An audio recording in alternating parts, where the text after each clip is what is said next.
Good evening, everyone. Just days away from the Seder, and certainly one of the major themes of the Pesach Seder is asking questions. We have it with the 4 questions, and we're going to see it tonight with the 4 sons, but it goes beyond that. There's actually a mitzvah to recount the Exodus story every single day. It's in our prayers, it's mentioned on Shabbos. And one of the reasons why it is different on Pesach, besides for being in the context of an entire Seder with all the food and all the songs and all the family, is because we are specifically told to have the story in a question-answer format. There's something very deep and powerful about engaging people with questions and answers. And that is going to be the topic of tonight's class, specifically as it relates to the Arba Banim, the 4 sons, the 4 kids that are at the Seder. And I feel that this is a part of the Seder that is generally known, not as known as Dayenu or the 10 plagues or Manishtana, but the 4 sons are a fan favorite. It's fun to go around the room. You're the wise one, you're the wicked one. A few laughs are there, and we mention it briefly. And what I want to do today is give a deeper look at this section and recognize, when we go through the wording, just how profound the insights are and just how deeply relevant it is specifically to us today. I think we should begin by pointing out why the sages, the authors of the Haggadah, and we don't know precisely who was the author of each particular segment of the Haggadah, other than it is very ancient. But what prompted them to come up with this idea that there are these 4 children at the Seder? It is the Torah itself. We know the word Haggadah means to tell. Right when the Jews are leaving Egypt, Moshe tells all of the Jewish people that which you are experiencing is historic. This is not going to happen again. This is huge, and you need to tell your children about it. And 4 different times throughout the Torah, both in this book of Exodus, but also in the book of Deuteronomy, there are verses that say one day your child is going to ask you X or Y, and you should respond Z. And the sages point out that each time that question is a little bit different. And each time the answer the Torah says to provide to that child is also different. And interestingly enough, that 4th time, there isn't a particular question, just the answer, leading to this idea that there is that 4th child who is inquisitively challenged and unable to come up with questions on their own, as we will get to in a moment. But that is the source for what prompted the sages to come up with the 4 children, is because in the Torah, this idea of questions and answers as it relates to the Exodus is 4 different times, each time worded differently. And before we dive into the nuances of each, let's appreciate the big picture here. The big picture here is that the Torah is telling us thousands of years ago that there is no one size fits all. The Seder is about engaging the child, connecting to them, making it real. That only happens if we know who we are speaking to. And the answer to one child is not going to be the same as to that other child. We need to listen. We need to listen carefully, not to what we want to say, but what that child needs to hear. And this is a general idea so important at the Passover Seder. I grew up, thank God, in a home. My dad loves the Haggadah and would actually buy a different version of the Haggadah every single year. I have a fascination for the Haggadah as well, and I have many on the shelf, and looking at insights and commentaries. And sometimes I have to remind myself, you know what? The night of the Seder is not the time to share all my favorite commentaries. That's not the point. You got to keep it short. You got to keep it engaging. And especially if you have the merit to sit around with children, whether it's your own children or other children, and just any loved ones that you're sharing ideas with. It's not about, oh, I happen to notice this interesting idea. It's about, what does the crowd have to hear? What does the audience have to hear? That's so important at the Seder. So the sages picked this up a long time ago. There has to be a focus tonight. speaking from the heart to the people that and recognizing what they need to hear most.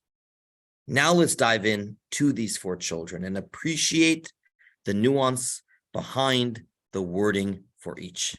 Now, while your Haggadah might say the wise and the wicked, I would like to translate them a little bit different. Let's share the screen over here so we can look at the words together. The first one is indeed the Chacham. And when it comes to the Chacham, what does the wise son say? What are these testimonies and statutes and judgments that Hashem, our God, has commanded us? And it points out different categories of mitzvot. Some of you are aware of the Hebrew over here. There's mitzvot that we understand rationally, civil laws, compassionate laws. Those are called mishpatim. There are another category of mitzvot that are testimonial, remind us of something or something that happened to us or an idea. And then there are chukim, those mitzvot that we do not understand. And this child is asking, what are all of these mitzvot? But let's look at that a little bit different. Not the wise son necessarily, but the obedient child. This is the child that is in with whatever they are told in the Torah. In fact, this child is asking, why is it even necessary to have different categories of mitzvot? Mishpatim, we do understand. Edut, remind us of something. Chukim, or super rational. To the obedient child, there's no need for any of this, because if God says to do it, I am in. It doesn't matter what I think, what I feel, what I appreciate, how much my brain understands it. That's not the point. If it comes from Hashem, I am in. And so the wise son says, why do we need the breakdown of different mitzvot? They all come from the same God. I don't even need to understand the reason for it. That is the way the Rebbe understands this first question. Chacham, not just wise, but incredibly obedient, committed to what Hashem wants. With that in mind, we have to understand the answer that we give him in the Haggadah. We tell them that we should not eat any other dessert, any other food after that final afikomen. Now, for us, the afikomen is the piece of matzah, but let's remember that in biblical times, it actually was the Paschal offering. Many people don't realize that. They ate the Karban Pesach at the end. Our afikomen is symbolic of what once was. So there is this law that once we eat that last thing, there should be nothing else that comes into our mind, our mouth, as we should savor. That taste should linger on the rest of the night. You have to taste it. It should be flavorful. So what is specifically, why is that answer being given to the Chacham? So let me ask you a question. If you had someone coming to you and saying, if the Torah says it, that's enough for me. I don't need to understand the reason.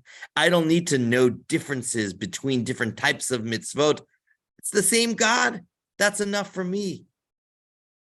What's missing in that approach?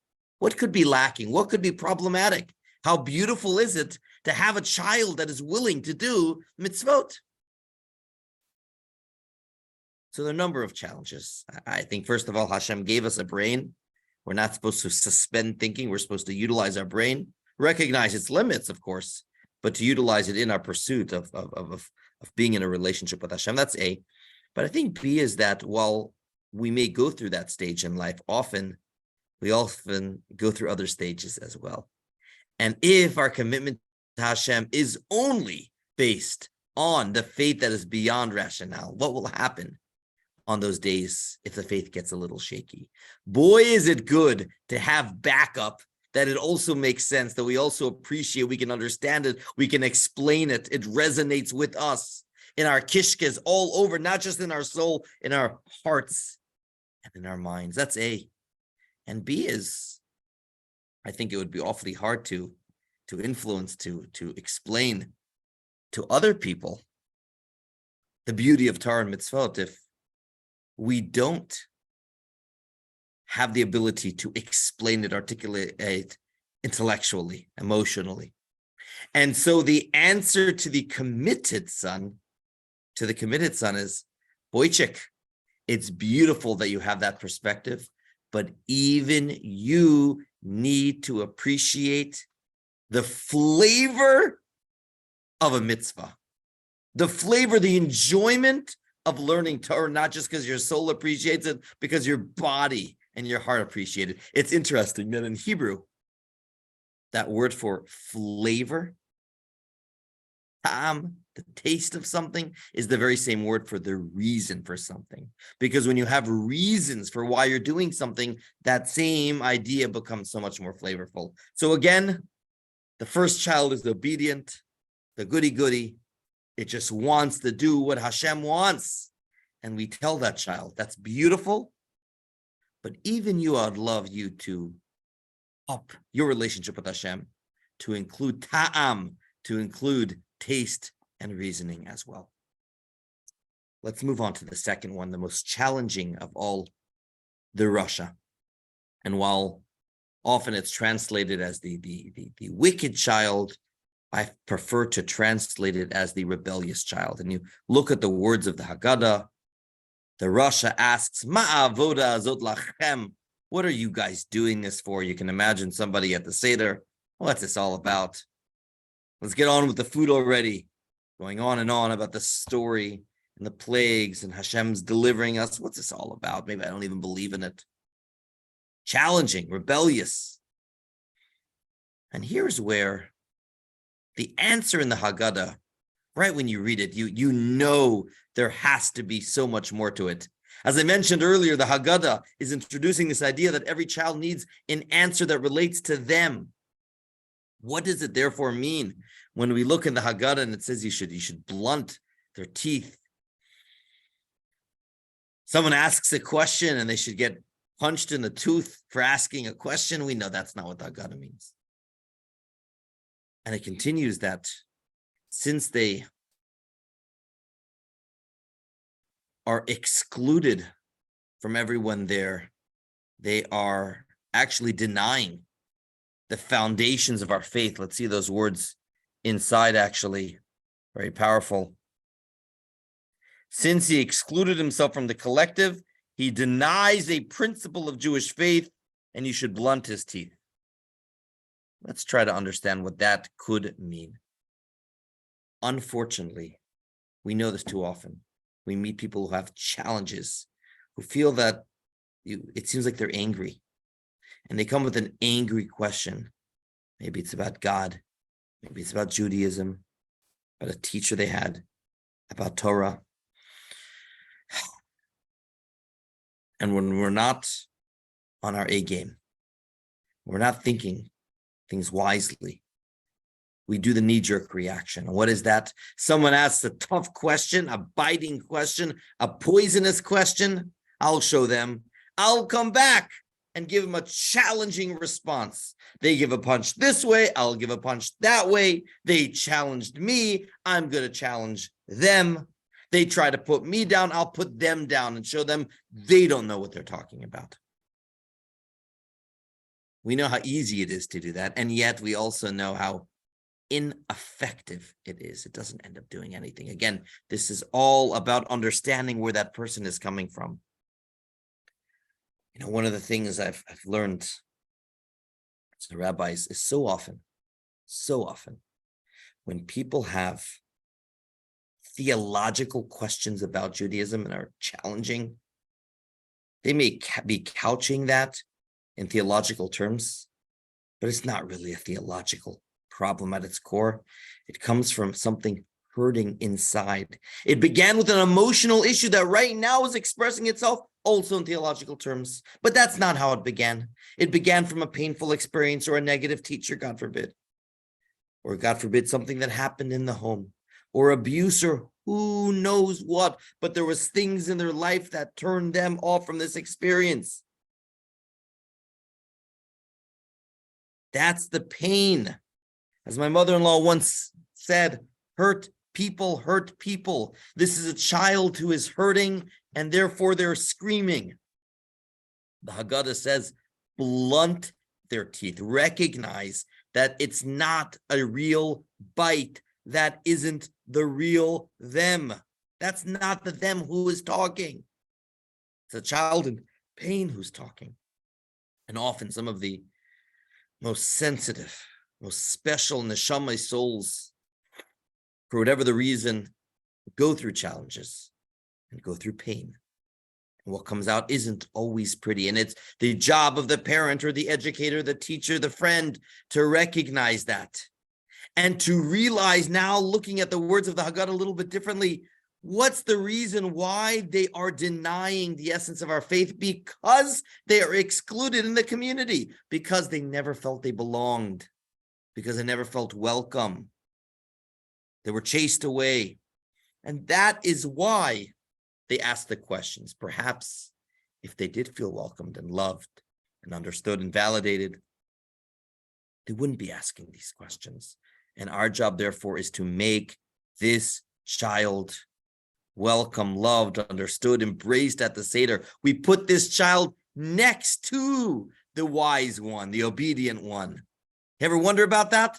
We don't take this second rebellious one and put them last as if they're at the end of the ranking. No, they actually have passion. They actually are speaking from a place of conviction. I've often felt that challenging questions I prefer versus someone who's apathetic, indifferent. That's a lot harder. A challenging question means there's energy. And our job is to redirect that energy into a better place. But they need to be at this Seder and specifically parked next to the Chacham. So powerful. So important. The third child is the Tam. There are many explanations for the Tam, often simple.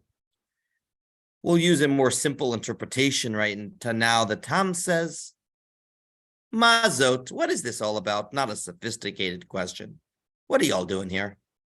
And we tell the Tam, Bechozek Yad, with an outstretched arm, with a strong arm, Hashem took us out from the house of bondage. Again, let's look at this a little bit deeper. Why is that verse, that passage, specifically used to answer the Tam? See, the Tam is here. Thank God they're there, and they're not questioning anything. But in the question, we see they're lacking a certain oomph, a certain passion, a certain excitement. They're there. Thank God for that. They're even asking questions, which is good, as we'll see in a moment. But where is their passion to be a Jew, especially today, in a time where there's so much indifference in the world and apathy and people not caring?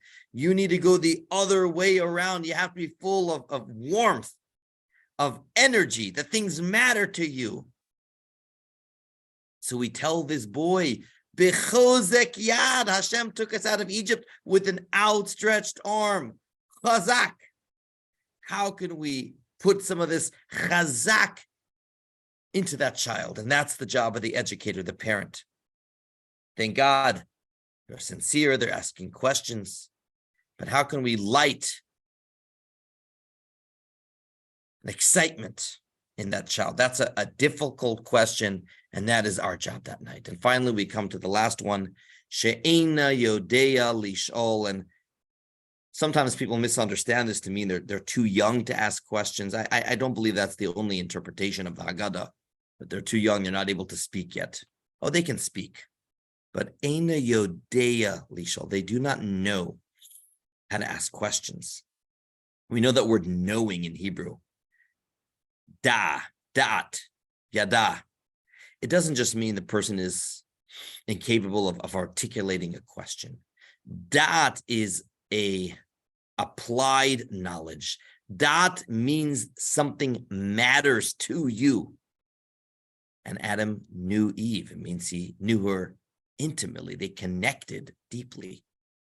Dat is intellectual intimacy, where you take the time to think through something because it matters to you and you want to connect to it on a deep level. This child is unable to do that because, unfortunately, it doesn't mean enough. And how common is that in the world today and in all of our lives, where we have ideas, we can talk about it, we might even be able to explain it, but we don't have da'at in it. It's not meaning anything. And for that reason, his child is not asking questions, more indifferent. All right, I'm at a Seder, but it's not clicking. It's a hard one. With the Rasha, they're asking questions. They're fired up. Maybe the questions right now are couched in a negative term, and we have to redirect the energy as we spoke about earlier. But at least they're asking, firing questions. Eini Yodea Lishol right now, at this juncture, that spark hasn't been lit. Similar to the Tam, but on a deeper level. The Tam still asks Mazot. The Eini Yodea Lishol is not engaged enough to ask.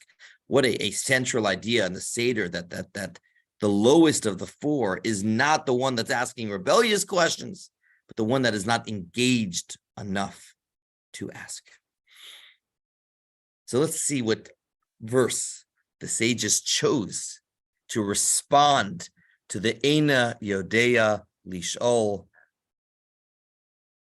Regarding the one who does not know how to ask, you need to initiate. You need to open the conversation with them.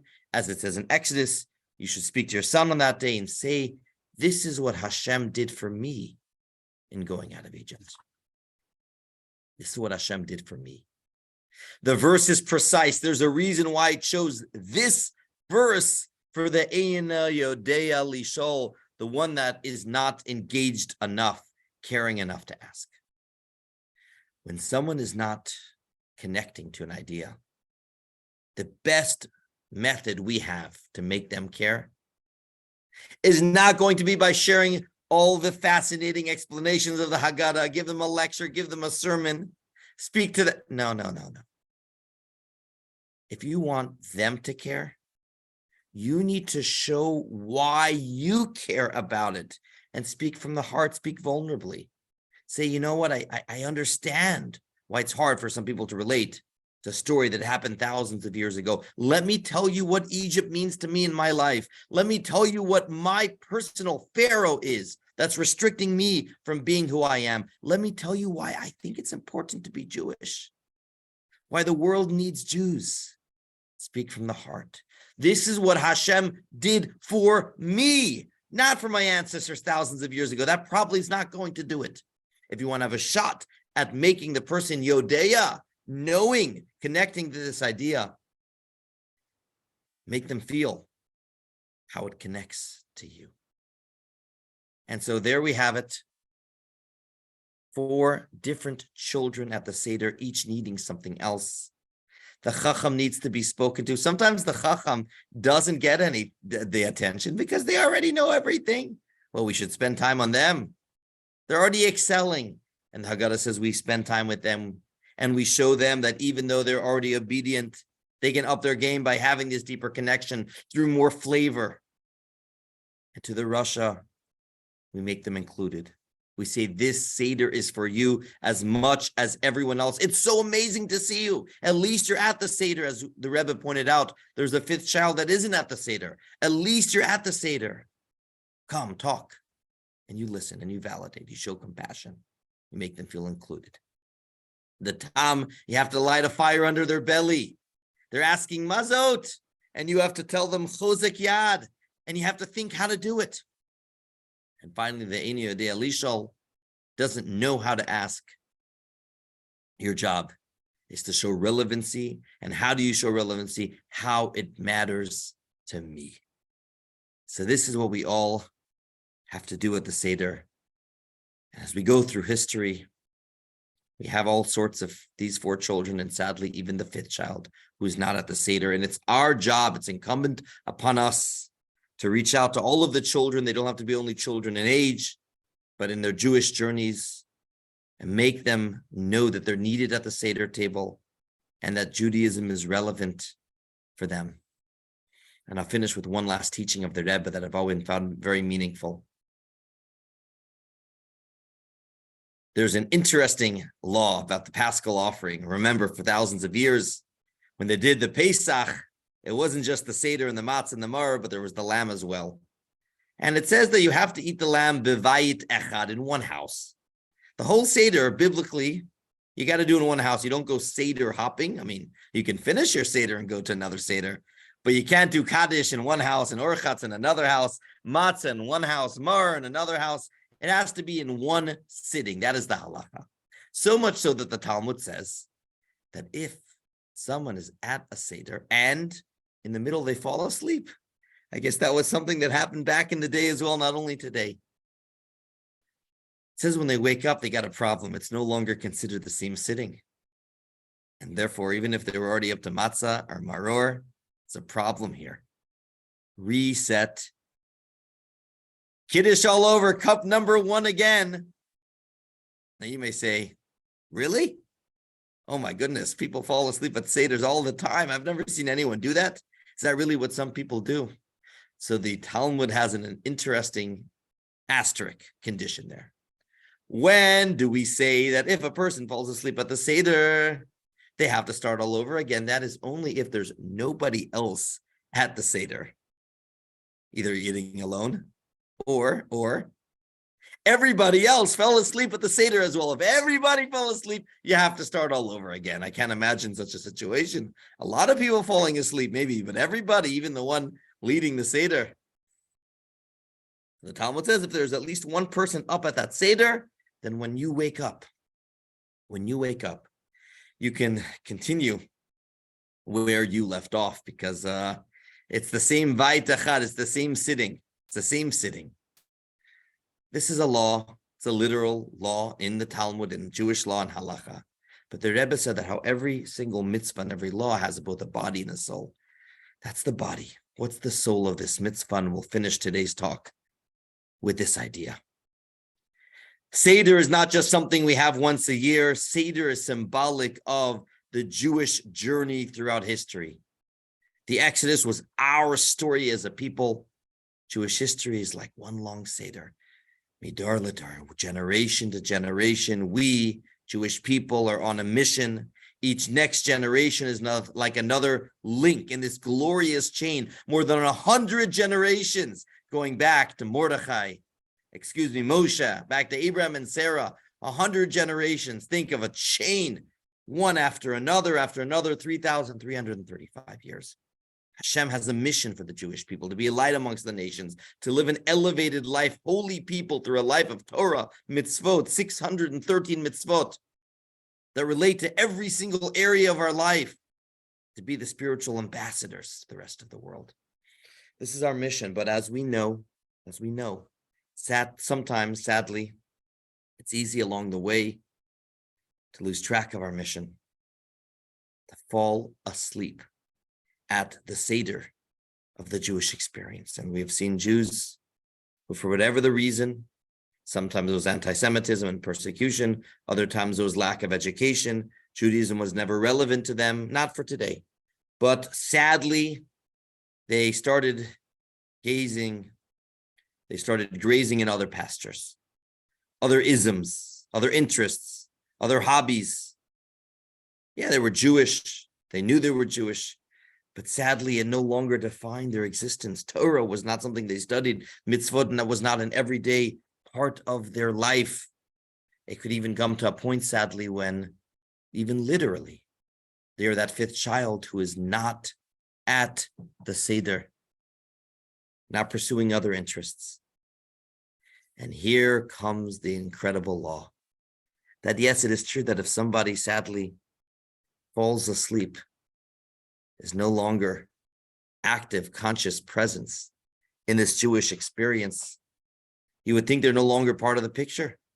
You would think they have to restart. They are not part of the entire Jewish experience that has happened for thousands of years, through good times and bad times. The halacha, though, however, is as long as some Jews are still up at that Seder, as long as there are those people who are keeping their seat warm, that are observing Torah and mitzvot, that understand what it means to be a Jew, then when that other Jew wakes up, they can rejoin the Seder and continue together with everyone else.